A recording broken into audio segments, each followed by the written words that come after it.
Bismillahirrahmanirrahim. Assalamualaikum warahmatullahi wabarakatuh. Innal hamdalillah nahmaduhu wa nasta'inuhu wa nastaghfiruh wa na'udzu billahi min syururi anfusina wa min sayyiati a'malina. May yahdihillahu fala mudhillalah wa may yudlil fala hadiyalah.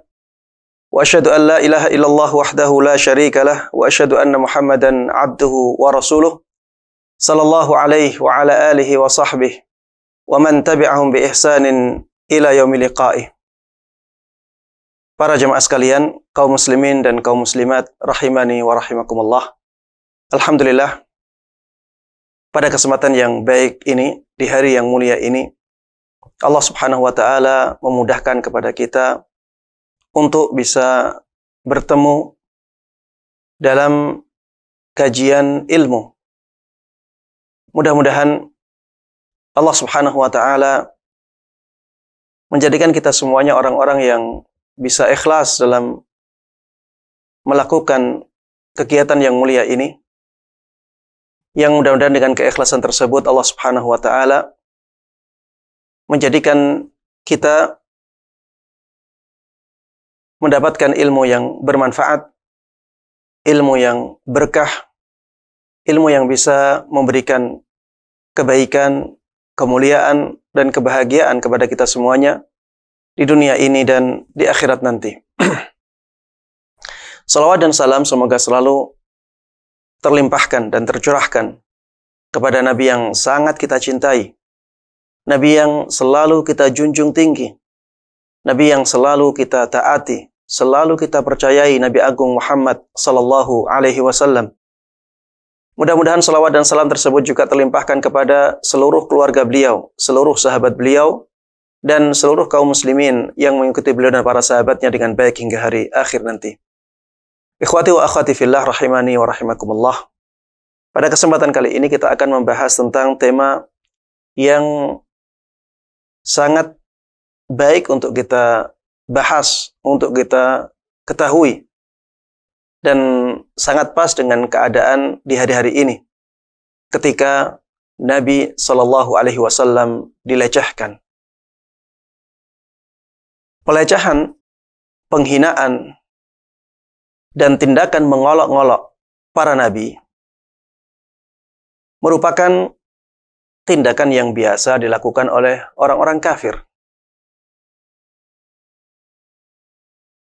Dari zaman dahulu, sebelum Nabi Muhammad SAW diutus, sampai di zaman kita ini. Dan ini merupakan sunnatullah yang memang harus berjalan di muka bumi ini. Allah Subhanahu wa taala di dalam surat Az-Zukhruf ayat 7 mengatakan, "Wa ma ya'tihim min nabiyyin illa kanu bihi yastahzi'un." Tidak ada nabi yang datang kepada mereka kecuali mereka mengolok-ngolok nabi itu. Tidak ada satu nabi pun yang datang kepada mereka orang-orang kafir kecuali mereka mengolok-ngoloknya, kecuali mereka mengejeknya, kecuali mereka menghinanya. Ayat yang hampir sama ada di surat Al-Hijr ayat 11. Allah Subhanahu wa taala berfirman, "Wa ma ya'tihim min rasulin illa kanu bihi yastahzi'un." Tidak ada satupun rasul yang mendatangi mereka, yang diutus kepada mereka, kecuali mereka akan mengolok-ngolok, mereka akan menghinanya, mereka akan mencacinya. Itulah orang-orang kafir dari zaman dahulu. Ya, nabi-nabi sebelum Nabi Muhammad SAW juga sudah diolok-olok oleh mereka.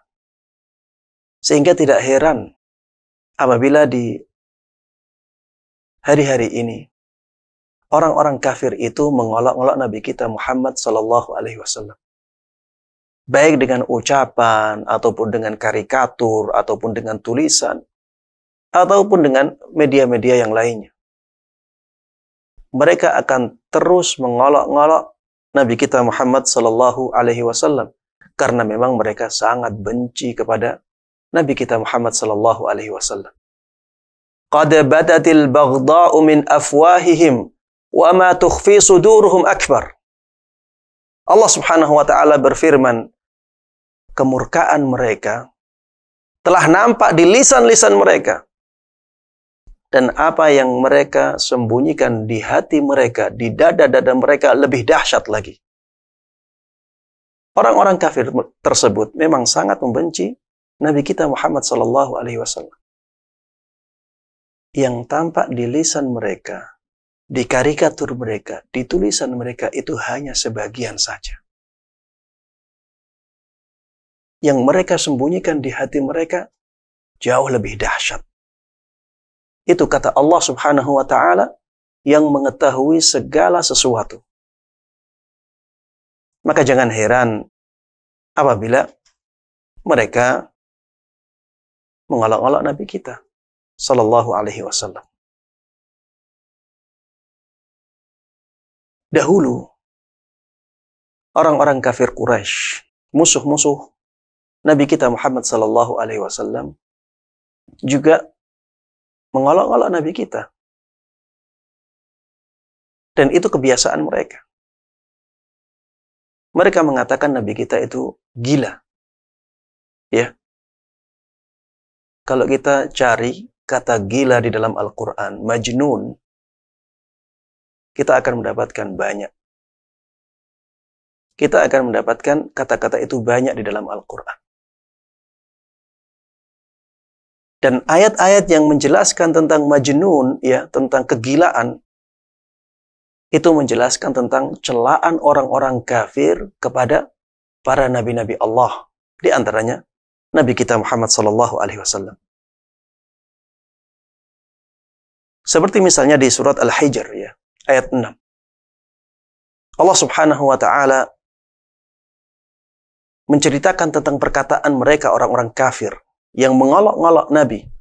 Bahkan di sini mengolok-ngolok Nabi kita Muhammad sallallahu alaihi wasallam. Wa qalu ya ayyuhalladzi nuzzila alaihi dzikr innaka lamajnun. Orang-orang kafir tersebut mengatakan, wahai orang yang adz-dzikr diturunkan kepadanya. Adz-dzikr di sini maksudnya adalah Al-Qur'an. Mereka katakan, wahai orang yang Al-Quran diturunkan kepadanya, sungguh engkau benar-benar gila. Innaka la majnun. Sungguh engkau benar-benar gila. Ini perkataan mereka diabadikan oleh Allah Subhanahu wa taala di dalam Al-Quran. Mereka mengejek Nabi kita dari zaman dulu. Di surat Ad-Dukhan juga dikatakan, thumma tawallaw anhu wa qalu mu'allamun majnun. Kemudian mereka berpaling dari Nabi kita Muhammad sallallahu alaihi wasallam dan mereka mengatakan, orang ini itu paling dia mendapatkan Al-Qur'an itu dari orang lain atau dari setan atau dari jin. Yang jelas bukan dari dia dan bukan dari Allah, ya, tapi dia mendapatkan dari sumber lain. Dan dia gila. Nabi kita Muhammad sallallahu alaihi wasallam juga diolok-olok dengan perkataan mereka, beliau adalah seorang pendusta. Beliau tukang sihir.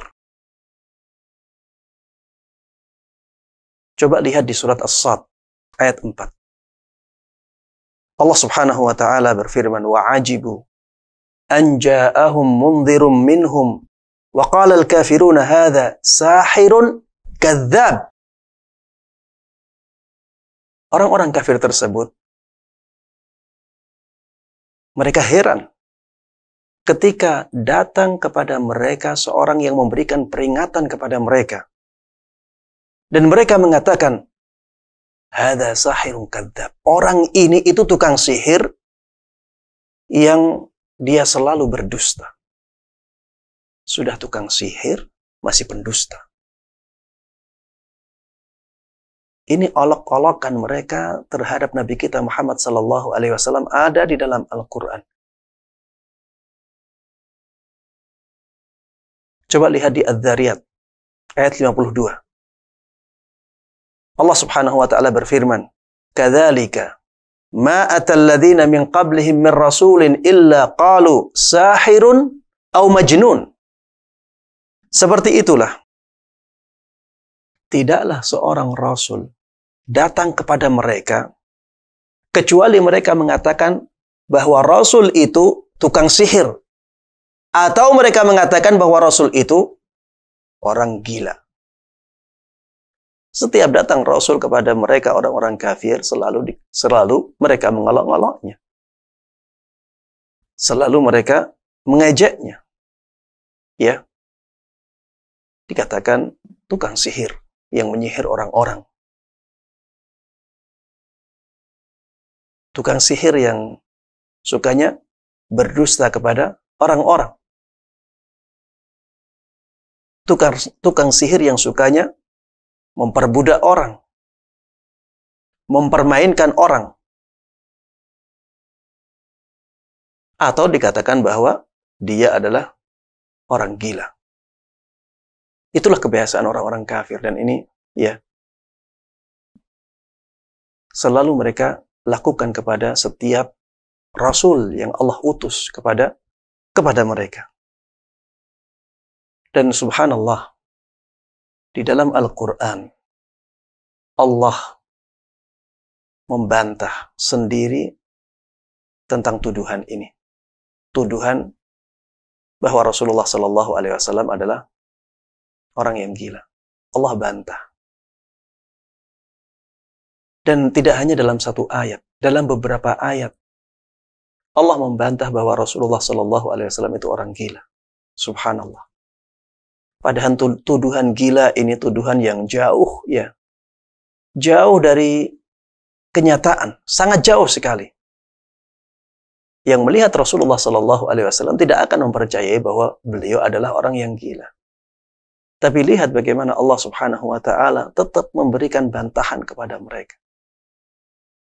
Ini untuk menguatkan hati Rasulullah Sallallahu Alaihi Wasallam, dan ini juga sebagai bantahan yang sangat kuat ya kepada mereka.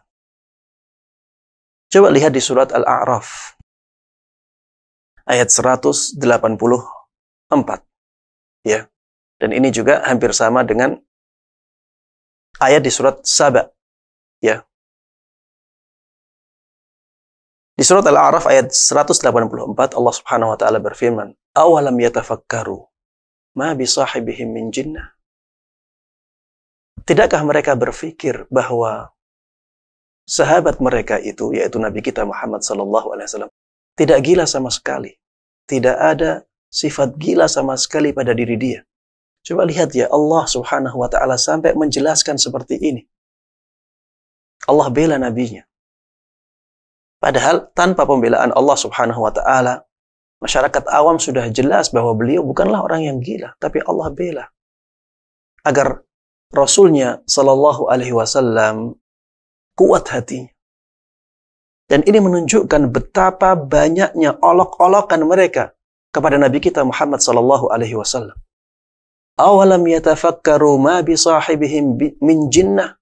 Tidakkah mereka berpikir bahwa sahabat mereka, teman mereka itu tidak ada kegilaan sedikit pun padanya. In huwa illa nadhirum mubin. Dia hanyalah seorang yang memberikan peringatan, yang menjelaskan apa yang diwahyukan oleh Allah Subhanahu wa taala kepada dia. Beliau juga pernah dituduh sebagai dukun. Dan akhirnya Allah Subhanahu wa taala membantah tuduhan itu. Dukun itu biasanya ya bermainnya dengan jin. Dukun itu biasanya dapat wangsit dari jin. Dan mereka menuduh bahwa Rasulullah SAW dukun agar mereka bisa membatalkan Al-Quran. Bahwa Al-Quran itu bukan dari Allah Subhanahu wa Ta'ala. Al-Quran itu dari rewangannya Muhammad. Mereka ingin seperti itu, makanya Allah bantah. Allah Subhanahu wa Ta'ala katakan ya di dalam surat Al-Haqqah, innahu laqawlu rasulin karim. Sesungguhnya Al-Quran itu adalah perkataan utusan yang mulia, yaitu perkataan Jibril, ya, yaitu perkataan yang dibawa oleh Rasul yang mulia, yaitu malaikat Jibril. Wa ma huwa biqauli syair, qalilan ma tu'minun. Al-Quran itu bukanlah perkataan tukang syair atau ahli syair. Sedikit dari kalian yang beriman. Orang-orang kafir di zaman Nabi Muhammad SAW, mereka juga menuduh Nabi Muhammad sebagai penyair. Kenapa? Karena kalau tuduhan itu benar, Nabi Muhammad SAW sebagai penyair, berarti Al-Quran ini bagian dari syairnya beliau, bukan dari Allah Subhanahu wa Ta'ala. Makanya Allah bantah itu. Walaupun sebenarnya sifat ahli syair itu sebenarnya bukan ejekan, bukan sesuatu yang merendahkan, tapi konsekuensi dari sebutan ahli syair ini akan membatalkan Al-Quran dari Allah Subhanahu wa Ta'ala. Karena mereka akan dengan mudah mengatakan itu syairnya Muhammad. Itu syairnya Muhammad, bukan wahyu Allah Subhanahu wa Ta'ala. Makanya di sini Allah tegaskan bahwa Al-Quran itu bukanlah perkataan syair.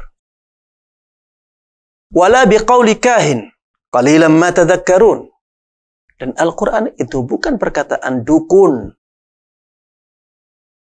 Karena kalau Al-Quran dikatakan perkataan dukun, bisa jadi Al-Quran itu dari wangsit, dari wahyu syaitan, wahyu jin, dari perkataan jin yang diambil oleh Muhammad. Makanya Allah katakan, itu bukan perkataan dukun. Qalilan ma tadhakkarun. Sungguh sedikit dari kalian yang mengingat. Tanzilum mir rabbil alamin. Dikatakan oleh Allah Subhanahu wa Ta'ala, Al-Quran itu benar-benar diturunkan dari Allah Rabb semesta alam. Di surat At-Tur ayat 29, Allah Subhanahu wa Ta'ala mengatakan, fadzakir fama anta bini'mati rabbika bikahinin wala majnun. Ini juga bantahan kepada mereka yang menuduh Nabi Muhammad SAW sebagai seorang dukun dan orang gila. Allah bantah. Berilah peringatan wahai Muhammad kepada mereka. Sungguh engkau dengan nikmat Rabbmu bukanlah seorang dukun dan bukanlah engkau orang yang gila. Subhanallah. Inilah ejekan-ejekan yang disebutkan oleh Allah Subhanahu wa Ta'ala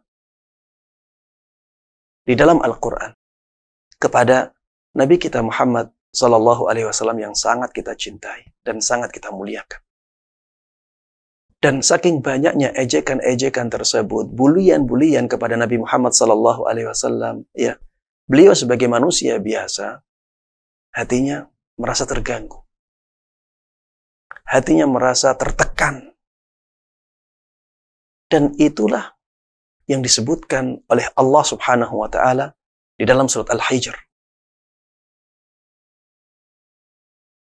Allah Subhanahu wa Ta'ala mengatakan, "Walaqad na'lamu annaka yadhiqu sadruka bima yaqulun." Kami benar-benar tahu wahai Muhammad bahwa sesungguhnya engkau hatimu menjadi sempit, hatimu tertekan. Apa solusinya? Allah perintahkan kepada Nabi kita Muhammad sallallahu alaihi wasallam, "Fasabbih bihamdi rabbika wa qum minas sajidin." Oleh karena itu, bertasbihlah engkau, sucikan Rabb dengan memujinya, dan jadilah engkau orang-orang yang sujud. Allah Subhanahu wa Ta'ala memerintahkan kepada nabinya untuk banyak memuji Allah, untuk banyak mensucikan Allah, untuk banyak sholat. Wa'bud rabbaka hatta ya'tiyakal yaqin. Beribadahlah engkau kepada Rabbmu sampai ajal menjemput, sampai ajal mendatangi. Inilah keadaan Nabi kita Muhammad sallallahu alaihi wasallam di masa hidup.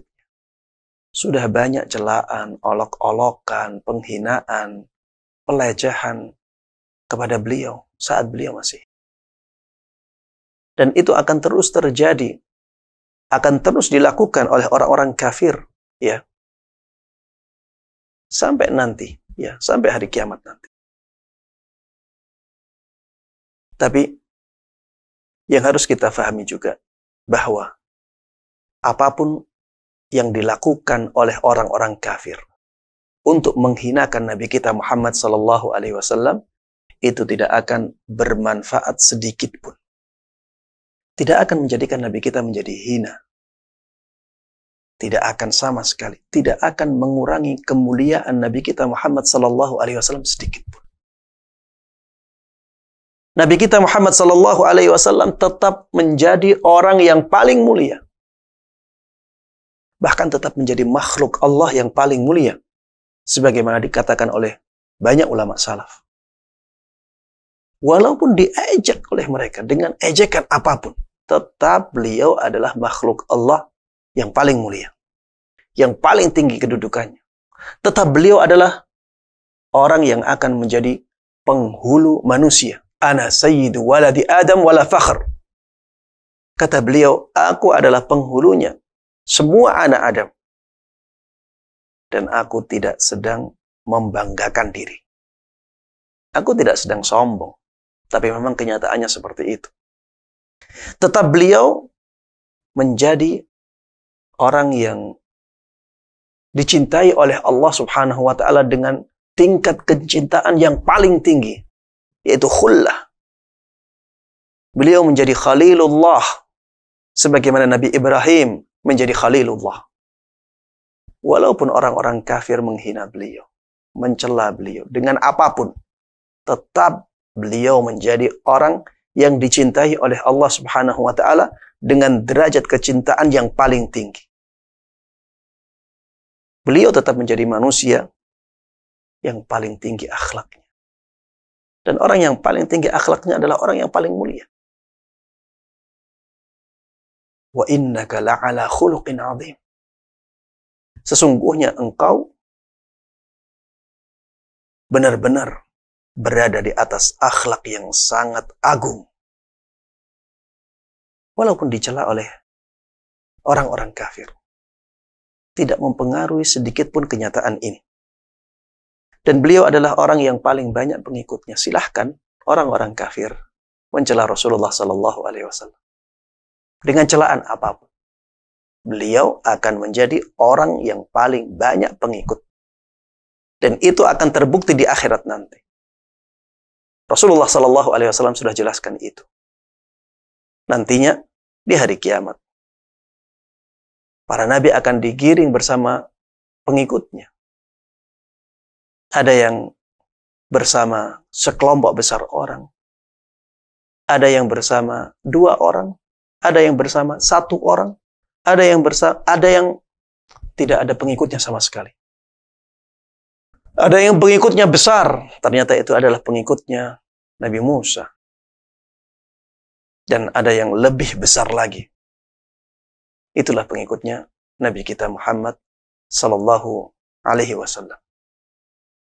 Apapun yang dilakukan oleh orang-orang kafir untuk mencela Nabi kita, untuk menghina Nabi kita, untuk merendahkan Nabi kita Muhammad sallallahu alaihi wasallam, itu tidak akan mempengaruhi sedikit pun kemuliaan beliau, ketinggian beliau. Tetap saja beliau adalah manusia yang paling mulia. Tetap saja Rasulullah sallallahu alaihi wasallam adalah manusia yang paling dimuliakan oleh pengikutnya. Apapun yang mereka katakan, apapun hinaan mereka. Siapa yang bisa membandingkan penghormatan yang dilakukan oleh para sahabat kepada Nabi Muhammad SAW dengan penghormatan orang lain kepada raja sekalipun, raja yang paling baik sekalipun, tidak ada. Tidak ada yang melebihi para sahabat dalam menghormati manusia ketika mereka menghormati Nabi kita Muhammad SAW. Tetap saja beliau adalah orang yang pertama kali nantinya dibangkitkan di hari kiamat. Setelah sangkakala ditiup kembali, beliau adalah orang yang pertama kali keluar. Dan itu menunjukkan kemuliaan beliau. Tetap beliau menjadi orang yang pertama kali memberikan syafaat. Di hari kiamat nanti, orang yang pertama kali memberikan syafaat adalah Nabi kita Muhammad SAW. Dan beliau tetap menjadi orang yang syafaatnya paling besar. Yaitu dengan syafaatul uzmanya. Ini syafaat yang pertama, dan inilah syafaat yang paling banyak dirasakan manfaatnya oleh makhluk Allah Subhanahu wa Ta'ala. Karena dengan syafaatul uzma tersebut, semua makhluk Allah Subhanahu wa Ta'ala menjadi disegerakan hisabnya. Ya. Walaupun beliau diolok-olok, dilecehkan, direndahkan, dihina, tetap beliau menjadi orang yang demikian. Apapun yang mereka lakukan, Rasulullah SAW tetap akan menjadi orang yang mendapatkan al-wasilah. Dan itulah al-maqamul mahmud. Al-wasilah atau al-maqamul mahmud adalah tingkatan di surga yang paling tinggi dan paling istimewa. Dan itu hanya satu. Tidak ada yang pantas untuk menempati tempat tersebut kecuali Nabi kita Muhammad sallallahu alaihi wasallam. Beliaulah orang yang paling mulia. Beliaulah Nabi yang paling mulia. Beliaulah Rasul yang paling mulia. Beliaulah makhluk Allah Subhanahu wa Ta'ala yang paling mulia. Dan Allah akan terus memuliakan beliau. Karena itu janji Allah Subhanahu wa Ta'ala. Walaupun dilecehkan, walaupun dihinakan, Allah Subhanahu wa Ta'ala telah berjanji, wa rafa'na laka dzikrak. Dan aku telah angkat namamu, wahai Muhammad sallallahu alaihi wasallam. Nama yang sudah diangkat oleh Allah tidak akan bisa jatuh sedikit pun.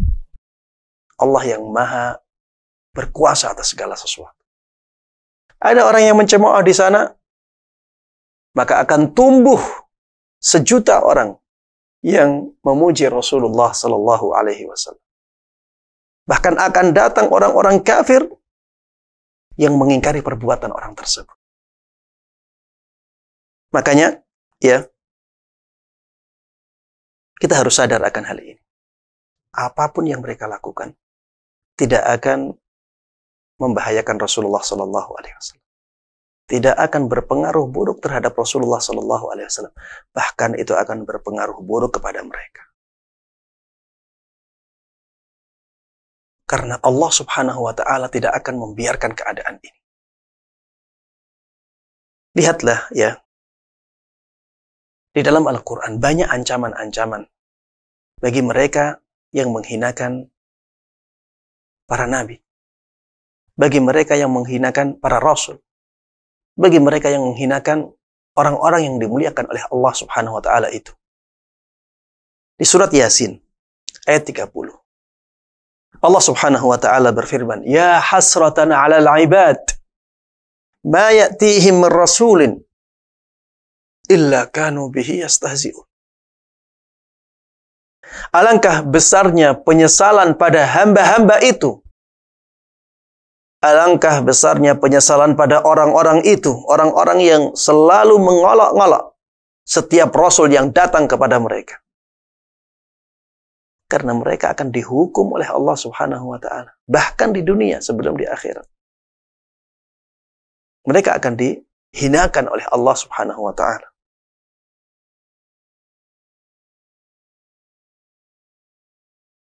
Dan mereka dengan penghinaan tersebut ya menunjukkan bahwa di dalam hati mereka ada hasad. Ada hasad yang besar di hati mereka. Dan orang yang hasad itu akan mencelakakan dirinya sendiri. Orang-orang kafir itu memang hasad ya kepada Nabi kita Muhammad sallallahu alaihi wasallam. Dan ini disebutkan oleh Allah Subhanahu wa taala dalam surat An-Nisa ayat 54. Am yahsudunan nas ala ma atahumullahu min fadli. Apakah mereka hasad kepada orang yang diberikan keutamaan, diberikan karunia oleh Allah Subhanahu wa taala? Kalau kita merujuk ke perkataan para ahli tafsir, yang dimaksud dengan orang di sini, apakah mereka hasad kepada orang atau kepada manusia? Yang dimaksud dengan manusia di sini adalah Nabi Muhammad SAW.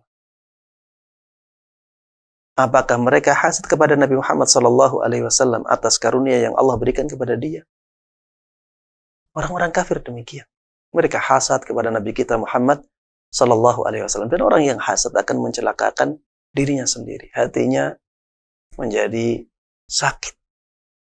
Padahal yang dijadikan sebagai sasaran hasad tidak mendapatkan pengaruh apapun. Ya.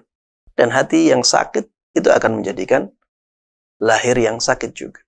Jasmaninya akan sakit ketika rohaninya sakit. Dan bukannya Nabi kita yang menjadi terhina dengan penghinaan tersebut, justru orang yang menghina itu yang menjadi semakin terhina. Coba lihat ya, sebelum presiden tersebut menghina Rasulullah Sallallahu Alaihi Wasallam, membiarkan adanya penghinaan, bahkan membelanya. Tidak pernah dia dihinakan oleh banyak manusia, ya. Fotonya diinjak-injak, ya. Dicela oleh banyak orang. Sebelumnya tidak ada seperti itu. Ketika dia menghinakan Rasulullah Sallallahu Alaihi Wasallam dan membela penghinaan terhadap Rasulullah Sallallahu Alaihi Wasallam, dia semakin dihina, semakin dihina. Tidak oleh satu dua orang, dihinakan oleh berjuta-juta manusia. Dengan penghinaan tersebut, bukannya Nabi Muhammad SAW menjadi menyusut pengikutnya, tapi sebaliknya dia yang malah terkurangi pengikutnya. Yang asalnya respect kepada dia, yang asalnya senang kepada dia, banyak yang akhirnya menentang dia. Banyak orang-orang kafir yang menentang tindakannya ini. Tapi pengikut Rasulullah SAW semakin banyak. Banyak orang yang tersadar dengan adanya pelecehan-pelecehan ini. Bahwa memang orang-orang kafir itulah yang zalim.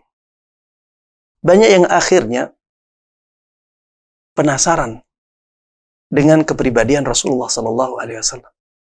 Dan banyak yang akhirnya masuk Islam dengan pelecehan-pelecehan terhadap Rasulullah SAW. Betapa banyak kisah-kisah kita dengar dari pelecehan seperti ini, akhirnya banyak orang yang masuk Islam karena menjadi semakin penasaran akan kepribadian Rasulullah Sallallahu Alaihi Wasallam. Dan ketika mempelajari kepribadian Rasulullah, mempelajari sirah Rasulullah Sallallahu Alaihi Wasallam, malah akhirnya dia masuk Islam. Dengan pelecehan tersebut, bukannya Nabi yang semakin dibenci, alaihi salatu wassalam. Justru dia yang semakin dibenci oleh manusia. Ya, seperti itulah orang yang hasad. Seperti itulah orang yang hasad. Dan seperti itulah orang yang ingin menghinakan hamba yang Allah muliakan. Dia menjadi semakin terhina, semakin terhina. Semakin ke bawah derajatnya. Na'udzubillahi minal khudlan. Dan Allah Subhanahu wa ta'ala, ya, saya ulangi lagi, tidak akan diam akan keadaan ini. Allah Subhanahu wa ta'ala tidak akan membiarkan keadaan ini. Allah Subhanahu wa Ta'ala akan menghukum siapapun yang melecehkan nabi-nabinya, siapapun yang melecehkan rasul-rasulnya. Makanya sampai Allah Subhanahu wa Ta'ala mengatakan di dalam surat Al-Hijr ayat 95, Inna kafainakal mustahzi'in.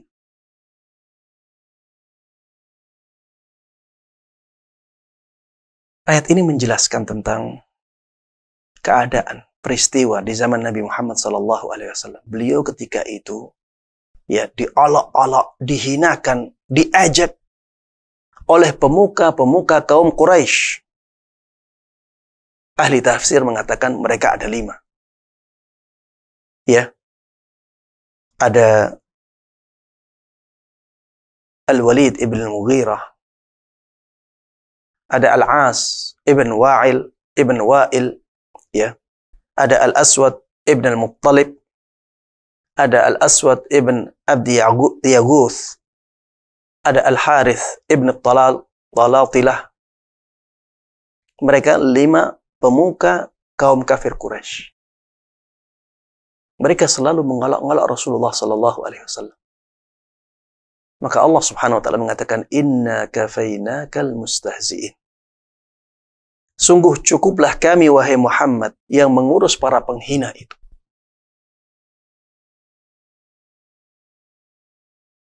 Allah Subhanahu wa Ta'ala ingin mengatakan kepada Nabi kita Muhammad sallallahu alaihi wasallam, tidak usah engkau membalas mereka. Sudah, itu urusan saya. Saya akan membalas. Saya akan membalaskan untukmu apa yang mereka lakukan kepadamu. Dan ini ancaman yang sangat mengerikan ya. Ketika Allah Subhanahu wa Ta'ala mengatakan, sungguh cukuplah kami yang mengurus para penghina itu. Ini ancaman.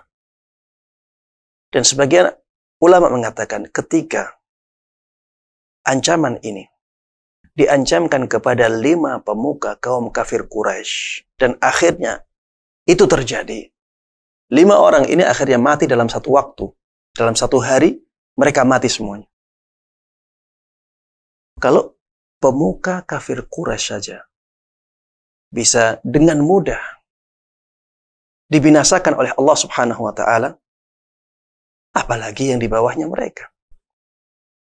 Ya, apalagi orang-orang yang di bawahnya mereka. Sangat mudah bagi Allah Subhanahu wa Ta'ala untuk membinasakan mereka. Membinasakan setiap orang yang mengolok-olok nabinya. Setiap orang yang mengejek nabinya. Setiap orang yang menghina nabinya sallallahu alaihi wasallam. Allah Subhanahu wa Ta'ala benar-benar akan membinasakan mereka yang menghina nabinya. Karena di dalam banyak ayat Allah katakan demikian. Coba lihat di surat Al-Kautsar ayat 3. Surat terpendek di dalam Al-Quran ini, di ayat yang ketiganya Allah katakan, Inna syani'aka huwal abtar. Sesungguhnya orang yang membencimu, orang yang mengolok-olokmu, dialah yang terputus. Para ulama mengatakan maksud terputus di sini adalah terputus dari kebaikan dunia dan akhirat. Ya, sebagian ulama mengatakan demikian. Maksud terputus di sini adalah terputus kebaikannya di dunia dan di akhirat. Na'udzubillahi min dzalik. Makanya orang yang membenci Rasulullah sallallahu alaihi wasallam dan menghinanya, maka dia akan terputus, ya. Dan itu hanya akan membahayakan dirinya sendiri. Lihat di surat Al-An'am ayat 10. Allah Subhanahu wa Ta'ala berfirman, وَلَقَدْ اسْتُهْزِئَ بِرُسُلٍ مِّن قَبْلِكَ فَحَاقَ بِالَّذِينَ سَخِرُوا مِنْهُمْ مَا كَانُوا بِهِ يَسْتَهْزِئُونَ. Wahai Muhammad, sungguh rasul-rasul sebelummu telah dihina. Maka orang-orang yang menghina tersebut, akhirnya mereka mendapatkan azab Karena hinaan-hinaan mereka itu. Allah mengancam azab kepada orang yang menghina Rasul-Rasulnya. Coba lihat di Az-Zukhruf ayat 7-8. Allah katakan, "Wa ma ya'tihim min nabiyyin illa kanu bihi yastahzi'un." Tidak ada nabi pun yang datang kepada mereka. Tidak ada satu nabi pun yang datang kepada mereka kecuali mereka hina. Mereka olok-olok, mereka ejek.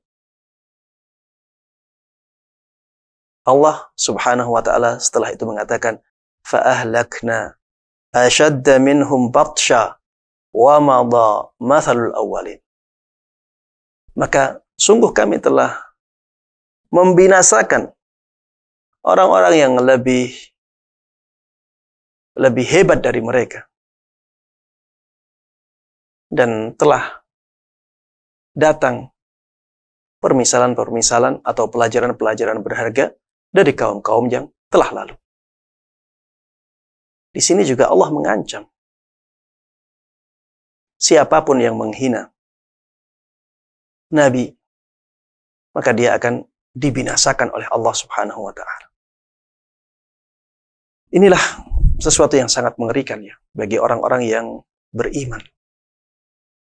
Maka jangan sampai kita menjadikan Nabi siapapun dia sebagai bahan olok-olok, sebagai bahan ejekan, sebagai bahan penghinaan, sebagai bahan gurauan, canda. Ya, jangan sampai demikian.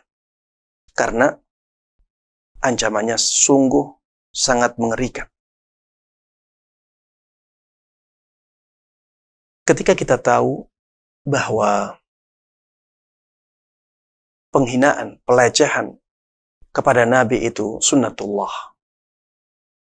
Kita juga tahu bahwa pelecehan tersebut tidak akan mempengaruhi kemuliaan para nabi itu. Dan kita juga tahu bahwa Allah Subhanahu wa ta'ala akan membalas pelecehan itu. Bukan berarti kita diam-diam saja. Bukan berarti kita tenang-tenang saja. Itu kan sudah urusan Allah Subhanahu wa ta'ala. Untuk apa kita membalasnya? Tidak demikian. Kenapa? Karena kita diwajibkan oleh Allah untuk membela nabinya. Karena kita diwajibkan oleh Allah untuk membela Rasulnya. Karena kita diwajibkan oleh Allah Subhanahu wa ta'ala untuk mengingkari kemungkaran. Makanya kita tidak boleh tenang-tenang saja. Kita tidak boleh diam-diam saja. Kita harus bela Nabi kita Muhammad sallallahu alaihi wasallam. Kita harus ingkari kemungkaran. Man ra'a minkum munkaran falyughayyirhu biyadihi. Barang siapa yang mengingkari kemungkaran, barang siapa yang melihat kemungkaran, maka ubahlah kemungkaran tersebut dengan tangannya, dengan kekuasaannya. Maka para pemangku jabatan, para pemangku kekuasaan yang beriman kepada Allah dan hari akhir, ingkarilah kemungkaran tersebut. Jangan sampai kita diamkan kemungkaran ini. Karena ini kewajiban yang Allah wajibkan kepada orang-orang yang mampu. Untuk mengingkari kemungkaran dengan kekuasaannya. Dengan tangannya. فَإِلَّمْ يَسْتَطِعْ فَبِلِسَانِهِ. Apabila orang tersebut tidak mampu mengingkari kemungkaran dengan tangannya, dengan kekuasaannya, maka silahkan ingkari dengan lisan. Dan alhamdulillah di zaman ini, ya, kita bisa dengan mudah mengingkari dengan lisan. Kita bisa nulis status, ya, untuk mengingkari perbuatan tersebut. Untuk menjelaskan buruknya perbuatan itu. Dan bahayanya perbuatan tersebut. Kita bisa mengingkari dengan video-video pendek. Kita bikin video sendiri, kemudian kita sebarkan di media sosial. Itu kewajiban bagi yang mampu. Siapapun yang mampu mengingkari perbuatan kemungkaran itu dengan lisan dan dia tidak melakukannya, maka dia berdosa. Maka ingkari kemungkaran tersebut dengan lisan. Ada orang-orang yang tidak mampu mengingkari kemungkaran dengan lisan karena keadaan. Ya, ada orang yang demikian karena keadaan dia tidak mampu mengingkari kemungkaran dengan lisannya. Karena kalau dia ingkari, dia akan dikeluarkan misalnya dari pekerjaannya. Akhirnya dia merasa ini mudaratnya lebih besar bagi dirinya. Kalau dia ingkari, nanti dia akan membahayakan dirinya di jalan nanti, ya. Maka orang-orang yang seperti ini berarti dia tidak mengingkari atau boleh untuk tidak mengingkari dengan lisan. Orang-orang yang demikian diwajibkan untuk mengingkari dengan hati. Fa illam yastati fa biqalbihi. Apabila dia tidak mampu untuk mengingkari dengan lisannya, maka silahkan ingkari dengan hati. Wa dzalika adhaful iman. Dan itulah iman yang paling lemah. Ketika Rasulullah SAW mengatakan wa dzalika adhaful iman, tidak mengatakan fa illam yastati, ya. Rasulullah katakan itulah iman yang paling lemah, dan Rasulullah tidak katakan apabila dia tidak mampu. Ini menunjukkan bahwa semua orang mampu mengingkari dengan hatinya. Dan ini menunjukkan bahwa pengingkaran dengan hati itu diwajibkan kepada setiap mukmin ketika melihat kemungkaran. Apalagi kemungkarannya berupa pelecehan terhadap Nabi yang harusnya paling dia cintai melebihi siapapun kecuali Allah Subhanahu wa ta'ala. Kita sebagai seorang mukmin yang sejati, ya, sebagai seorang mukmin yang ingin sempurna keimanannya, sebagai orang yang beriman bahwa Rasulullah Sallallahu Alaihi Wasallam adalah utusan yang hak, Nabi yang benar-benar amanah, kita harus benci kepada orang yang mencela beliau. Kita harus ingkar, kita harus mengingkari dengan hati kita tindakan orang-orang yang mencela beliau, mencela Rasulullah Sallallahu Alaihi Wasallam. Karena itu konsekuensi dari keimanan kita bahwa beliau adalah seorang Rasul, seorang Nabi. Itu adalah konsekuensi dari kecintaan kita kepada beliau dengan kecintaan yang paling tinggi. Ya, kecintaan yang paling tinggi melebihi kecintaan kepada orang tua kita, kecintaan kepada anak-anak kita, bahkan kecintaan kita terhadap diri kita sendiri. Konsekuensinya ketika beliau direndahkan, maka hati kita harus benar-benar marah. Hati kita harus benar-benar mengingkarinya, harus benar-benar membencinya. Kalau tidak demikian, maka ya kita belum melakukan kewajiban. Taib. Pertanyaan yang paling akhir, yang paling inti juga dari kajian ini adalah bagaimana kita membela Nabi kita. Dan bagaimana kita mengingkari kemungkaran yang sangat buruk ini sesuai dengan tuntunan Islam. Agar cara kita mengingkari kemungkaran tersebut dan cara kita membela Rasulullah Sallallahu Alaihi Wasallam menjadi banyak dan besar manfaatnya bagi Islam dan kaum muslimin. Taib. Di sini saya membawakan ada 5 hal yang harus kita lakukan untuk membela Nabi kita Muhammad Sallallahu Alaihi Wasallam dan mengingkari kemungkaran yang berupa pelecehan terhadap beliau. Yang pertama,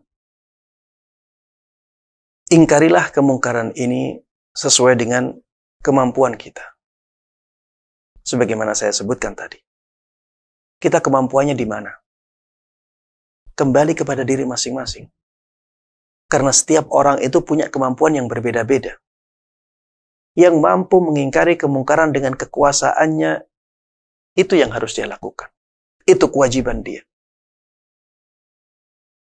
Yang tidak mampu dengan kemungkaran, dengan derajat ini, maka ingkari dengan lisannya. Tidak mampu mengingkari dengan lisan, maka ingkari dengan hati. Dan ketika kita mengingkari ya dengan lisan misalnya, maka kita ya harus menghindari perkara-perkara yang diharamkan. Seperti berdusta. Jangan ingkari dengan kedustaan. Ya. Ingkari kemungkaran tersebut dengan yang hak. Jangan malah kita berdusta untuk mengingkari kemungkaran itu. Karena ada orang-orang yang mengingkari kemungkaran dengan menyampaikan hadis yang palsu. Dan ini berdusta atas nama Rasulullah SAW. Jangan kebablasan seperti ini. Ingkarilah dengan cara yang benar, dengan sesuatu yang hak. Jangan kita membersihkan najis dengan sesuatu yang najis. Bersihkanlah misalnya darah, ya dengan air yang suci. Bukan membersihkan darah dengan kotoran. Karena itu malah akan memperburuk citra Islam dan kaum muslimin. Kemudian cara yang kedua, cara kita membela Rasulullah SAW ketika beliau dilecehkan adalah dengan membantah hoax-hoax yang mereka buat tentang Nabi kita Muhammad SAW. Ya terus terang ya, ana sendiri tidak melihat karikatur yang dibuat oleh mereka dan apa makna dari karikatur tersebut. Karena saya tahu diri saya ya, kalau saya melihat hal-hal yang seperti itu ya, itu akan menjadikan hati saya semakin tidak kondusif. Akan sangat marah dan itu akan efeknya menjadi tidak baik bagi diri ana. Makanya saya tidak tertarik untuk melihat karikatur-karikatur itu. Karena saya tahu ya bahwa itu hanya sebagian yang ada di hati mereka. Itu masih sesuatu yang kecil. Wa ma tukhfi suduruhum akbar. Yang ada di hati mereka jauh lebih parah dari itu. Maka apa gunanya saya melihat-lihat hal tersebut?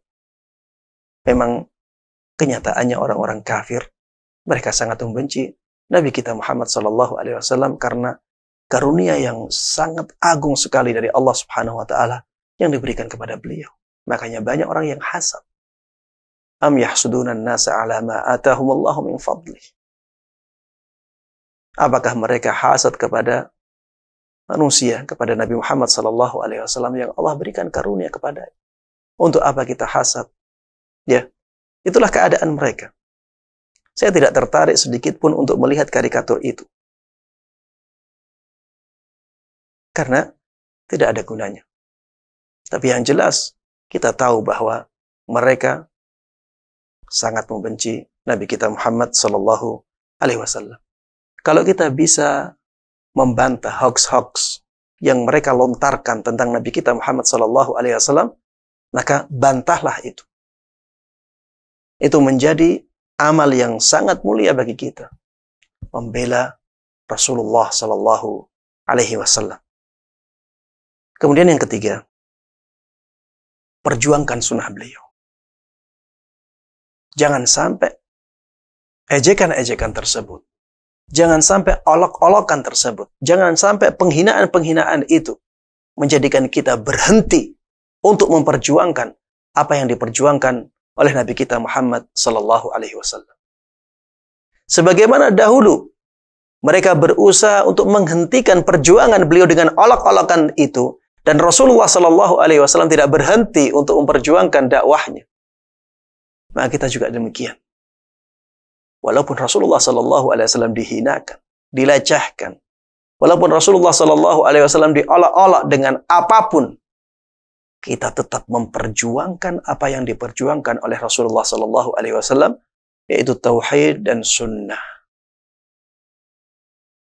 Memperjuangkan tauhid dan sunnah. Ya, terapkan dalam diri kita dan ajarkan kepada orang lain. Semakin kita menerapkan tauhid dan sunnah Nabi Muhammad SAW, orang-orang yang mengolok-ngolok Nabi Muhammad SAW semakin benci. Mereka semakin hasad. Dan mereka akan semakin binasa dengan keadaan ini. Wadda katsirun min ahlil kitab law yaruddunakum min ba'di imanikum kuffaran hasadan min 'indi anfusihim min ba'di ma tabayyana lahumul haqq. Banyak dari ahlul kitab yang mereka menginginkan agar kalian menjadi kafir agar kalian menjadi kafir lagi. Karena hasad mereka. Padahal mereka sudah tahu mana yang benar. Ketika orang kafir melihat seorang muslim menerapkan syariat-syariat Islam pada dirinya, maka mereka akan semakin marah. Mereka akan semakin murka. Dan itu akan semakin memuliakan kita. Maka tetap perjuangkan Islam. Perjuangkan syariat Islam. Perjuangkan tauhid dan sunnah. Dengan menerapkannya pada diri kita sendiri. Dan dengan menyebarkannya kepada orang lain. Ya. Kalau misalnya ya. Kaum muslimin maju dalam masalah dunia. Tapi mereka tidak dekat dengan ajaran Islam. Mereka tidak menerapkan syariat Islam dengan baik. Dengan orang atau misalnya kaum muslimin tidak terlalu maju kehidupannya. Ya, kehidupan dunianya biasa-biasa saja. Tapi mereka sangat semangat dalam menerapkan syariat Islam. Ketika orang kafir melihat dua keadaan ini, orang kafir lebih senang mana? Lebih benci kepada siapa? Tentunya orang kafir akan lebih senang ketika kaum muslimin maju dalam dunianya, tapi mereka tidak memperdulikan agamanya. Dan mereka akan lebih benci dan sangat benci kepada kaum muslimin yang kehidupan dunianya ya sederhana, pas-pasan, tidak terlalu maju, tapi mereka sangat dekat dengan Islam. Mereka benar-benar menerapkan agama Islam dengan sebaik-baik. Maka jadilah orang-orang yang seperti ini.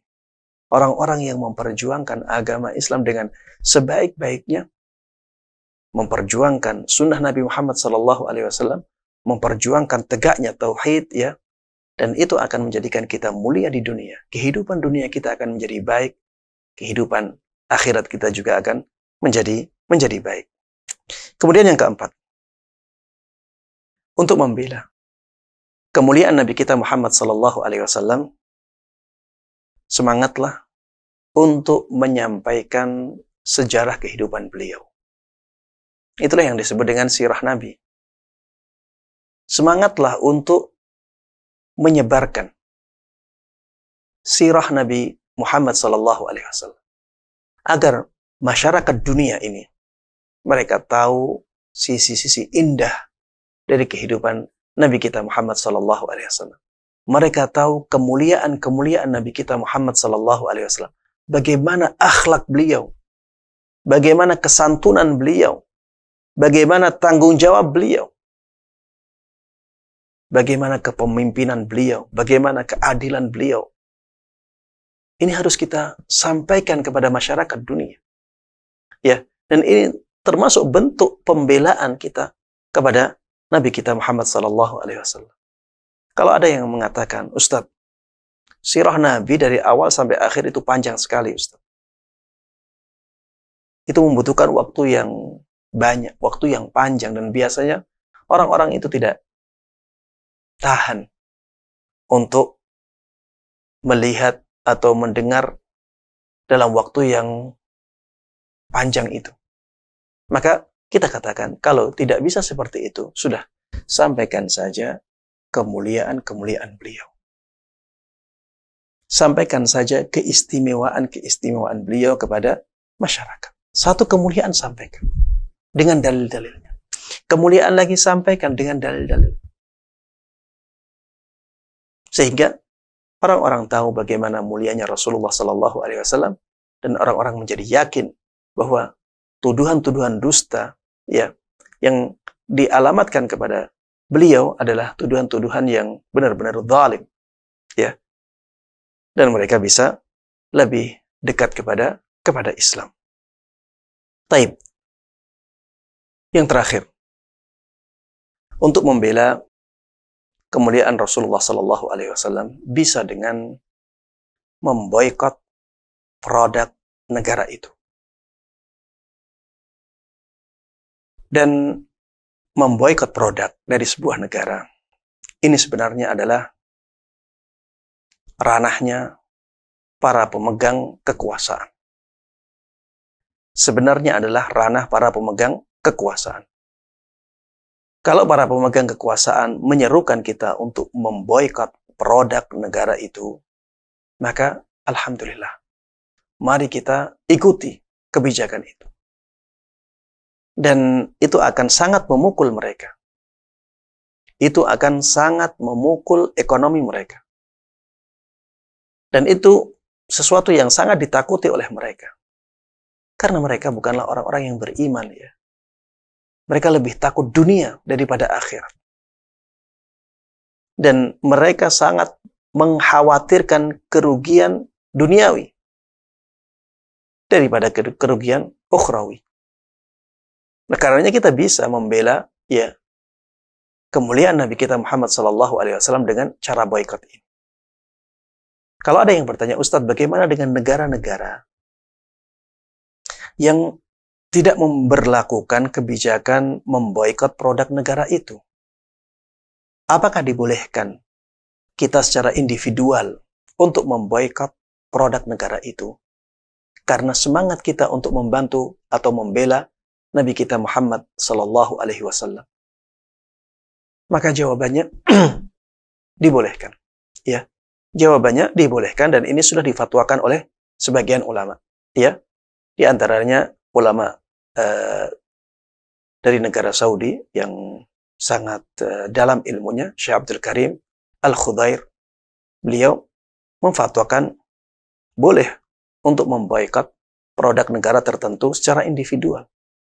Beliau mengatakan, ya, apabila ada seorang anak, ayahnya atau orang tuanya dilecehkan oleh pengusaha, dilecehkan oleh seseorang, dan kebetulan seseorang tersebut pedagang misalnya, maka anak tersebut boleh ya untuk memboikot produk-produk pedagang itu. Anak tersebut tidak ada masalah sama sekali untuk memerintahkan kepada kepada saudara-saudaranya yang ayahnya dilecehkan untuk memboikot, tidak mau membeli produk-produk dari orang tersebut. Dibolehkan sama sekali. Dibolehkan ya, tidak masalah sama sekali.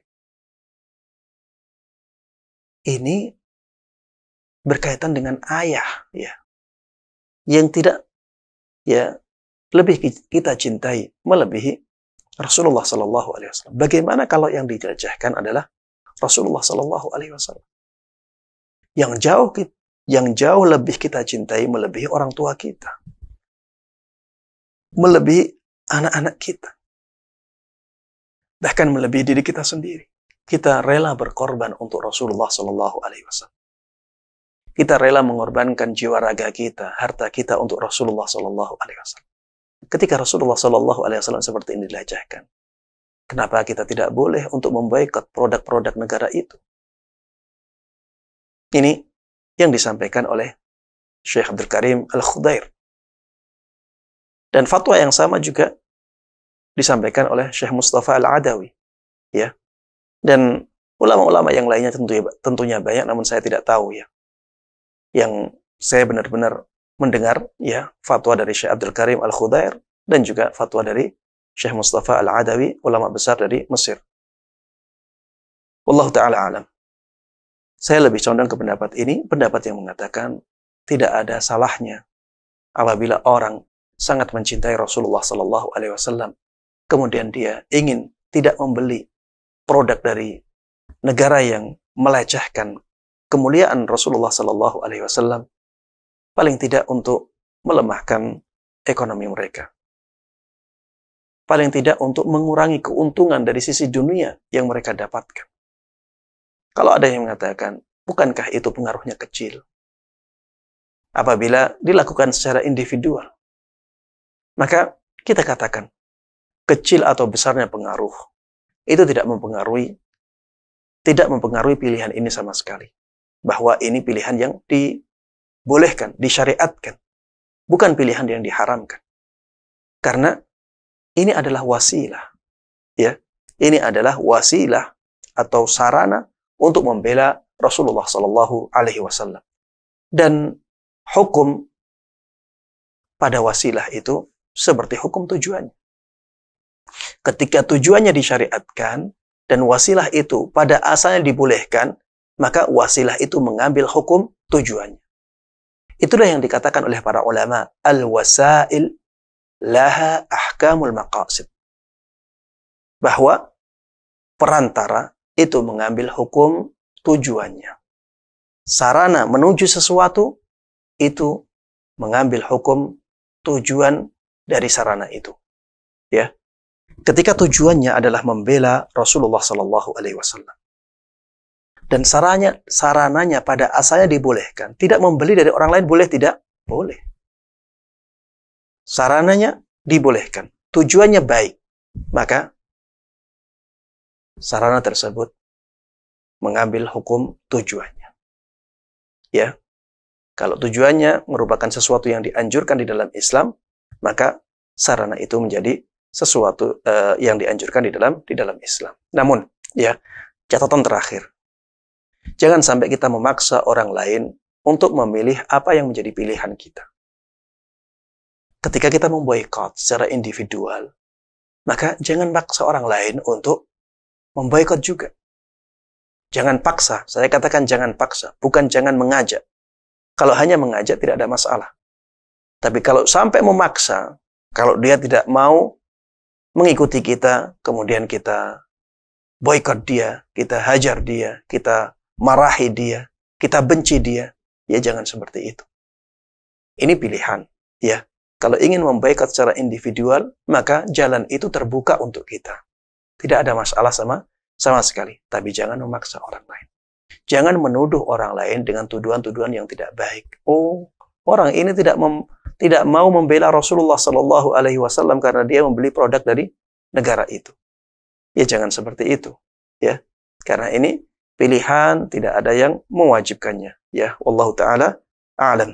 Demikian yang bisa Ana sampaikan dalam kesempatan kali ini. Ya, mudah-mudahan bermanfaat bagi kita semuanya. Mudah-mudahan Allah berkahi ilmu kita dan mudah-mudahan Allah Subhanahu wa taala menjadikan kita semuanya orang-orang yang semangat dalam membela Nabi kita Muhammad sallallahu alaihi wasallam, terutama dengan memperjuangkan apa yang diperjuangkan oleh beliau, dengan menerapkan sunnah-sunnah beliau pada kehidupan kita dan menyebarkan sunnah-sunnah beliau kepada orang lain. Amin amin ya rabbal alamin. Sallallahu wasallama wa baraka ala nabiyina Muhammadin wa ala alihi wa sahbihi wa man tabi'ahum bi ihsanin ila yaumiddin. Walhamdulillahi rabbil alamin. Ya, demikian yang bisa Ana sampaikan dalam kesempatan kali ini. Dan mohon maaf apabila ada pertanyaan-pertanyaan yang tidak bisa kami jawab karena mepetnya waktu sholat Jum'ah di kota Jember. Maka kami harus akhiri sampai di sini. Mudah-mudahan yang kita pelajari atau kita bahas bersama dalam kesempatan kali ini bisa kita terapkan dengan baik. Mudah-mudahan kita bisa menyikapi hal-hal yang terjadi di zaman akhir ini dengan sikap yang sesuai dengan tuntunan Nabi kita Muhammad SAW. Tidak terlalu berlebihan, ya.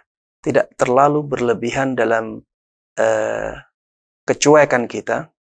Juga tidak terlalu berlebihan dalam reaksi kita. Kita benar-benar bisa menjadi orang-orang yang berada di pertengahan, yang benar-benar sesuai dengan apa yang diinginkan oleh Allah dan Rasul-Nya kepada kita. Ya, demikian. Mudah-mudahan Allah Subhanahu wa taala terus menuntun kita di atas jalannya yang lurus dan terus menjaga kita seperti itu sampai ajal menjemput kita. Amin amin ya rabbal alamin. Mari kita akhiri kajian ini dengan doa kafaratul majlis. Subhanakallahumma wa bihamdik asyhadu an la ilaha illa anta astaghfiruka wa atubu ilaik. Assalamualaikum warahmatullahi wabarakatuh.